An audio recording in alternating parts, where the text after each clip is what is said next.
1492, chassés d'Espagne puis du Portugal par le très catholique roi Philippe II, les Juifs séfarades se réfugient à Bayonne. Après des années d'errance, leur route s'arrête. Ce soir, ils célèbrent Pourim, la fête d'Esther. Au temps des pharaons, Aman, le conseiller du roi, avait ordonné de tuer tous les enfants mâles nés de familles juives. Et c'est cette reine, Esther, qui sauva le peuple.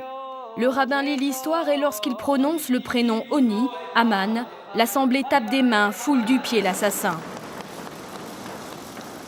À l'arrivée des Juifs, Bayonne se ferme. Ceux que l'on appelle nouveaux chrétiens ou marchands portugais sont cantonnés au faubourg Saint-Esprit qui appartient alors au département des Landes.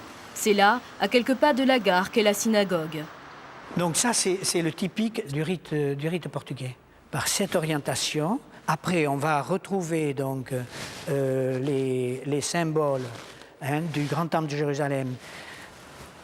Le parochet, qui est ce rideau qui sépare donc la partie physique de la partie métaphysique du temple. Ceci représente, si vous voulez, l'arche d'alliance qui était donc dans le temple de Jérusalem. Mais il faut attendre 1837 pour voir ce temple érigé. À leur arrivée à Saint-Esprit, les Juifs n'ont pas le droit de pratiquer leur religion. Ils prient en secret, dans la clandestinité. Les lieux de culte sont cachés dans les maisons, comme ici place de la République, dans la demeure du marchand Salomon Brandon. Au XVIIe siècle, on dénombre ainsi 13 synagogues dans le quartier. Et comme dans cet immeuble rue Maubec, tout a été pensé pour permettre aux fidèles de fuir au plus vite l'arrivée des gendarmes. C'est un véritable phalanstère. Les familles juives habitaient dans ces appartements de chaque côté. Et au moment des fêtes ou au moment du Shabbat, ils pouvaient se réunir sans attirer extérieurement donc l'attention des chrétiens qui étaient autour d'eux. Et on pouvait s'échapper par la rue des Jardins qui était derrière. Toute une vie de secrets, de pratiques dissimulées. Ainsi, derrière cette porte rouge se trouvaient les bains juifs, une baignoire taillée dans la pierre pour des bains rituels alimentés par l'eau de pluie, des ablutions purificatrices préconisées dans la religion hébraïque après un accouchement, un deuil ou avant un mariage.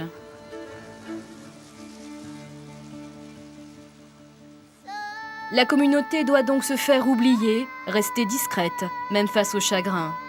Les enterrements se faisaient de nuit, comme il y avait l'église de Saint-Étienne, la paroisse ici du cimetière de Saint-Étienne.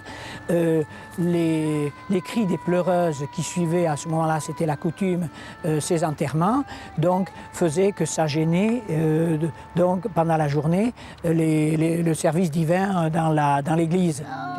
Des tombes de guingois, des dalles brisées, des épitaphes presque effacées. Ouvert en 1688, le cimetière a subi nombre d'outrages. Occupé lors du blocus de 1814, bombardé pendant les guerres, bousculé par la route nationale 10, il a dans son sol des corps dont on a perdu la trace et d'autres qui n'ont plus de nom. Pour ces premiers immigrants juifs, les interdictions sont donc innombrables. Ils ne peuvent pas posséder de boutique ou d'habitation, ils ne peuvent pas vendre au détail et surtout ils doivent quitter Bayonne avant le coucher du soleil. La vie suit son cours, mais entre juifs et catholiques, les relations restent tendues. Alors le quartier derrière moi était le quartier donc, du couvent des Ursulines. Et il s'est passé quelque chose de très grave pour la communauté. Ça s'est passé à différentes époques. Il y a eu des rapts d'enfants dans des familles juives et ils ont été convertis de force. Et donc, les responsables religieux de la communauté ont donc excommunié, c'est-à-dire par la peine de Rechem, ils ont excommunié le quartier. Donc, depuis, aucun juif n'y habite. Et la sentence des autorités judaïques n'a jamais été levée. Malgré ces persécutions, au XVIIIe siècle, près de 4000 juifs vivent à Saint-Esprit. Il s'agit de la plus importante communauté en France et dans la région, son influence grandit grâce à ses membres devenus médecins, banquiers, financiers et négociants. Elle négocie avec les grandes villes en Hollande, Amsterdam, l'Italie, Livourne, Venise, où il y a des séfarades qui sont partis aussi après 1492. Donc ces familles ont un réseau très important qui leur permet effectivement de développer leur négoce. On les trouve comme armateurs, on les trouve négociant des denrées avec les îles des Caraïbes, avec l'Amérique du Sud. Sous leur influence, le commerce se développe. Ils construisent la gare, créent la compagnie des chemins de fer du Midi et surtout lèguent à Bayonne son bien le plus raffiné, le chocolat. Les Juifs ont en effet le monopole du commerce des fèves de cacao. Ils enseignent donc aux Basques la recette du chocolat, un bien précieux que les deux communautés se disputent. Les chocolatiers, comme les autres professions, ont été réunis en corporation et les Bayonnais chrétiens ont voulu, vers le milieu du XVIIIe siècle, chasser les Juifs de cette corporation. Et le Parlement de Bordeaux, vers, je crois, dans les années 1770-1772, a donné raison aux Juifs. Et donc, les Bayonnais, par reconnaissance de ce que leur avaient apporté les Juifs, ont été obligés de les réintégrer dans leur corporation. Au fil des siècles, la communauté juive a donc marqué l'histoire de la ville. Certains de ses membres sont devenus célèbres. Auguste Furtado, premier maire juif de Bayonne, ou plus tard René Cassin, prix Nobel de la paix.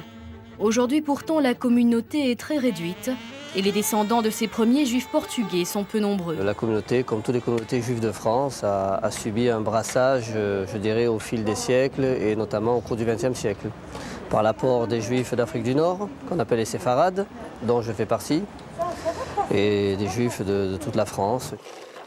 Au final, ceux qui à leur arrivée étaient désignés comme simples marchands portugais sont ainsi redevenus juifs, aux yeux de tous, la tête haute.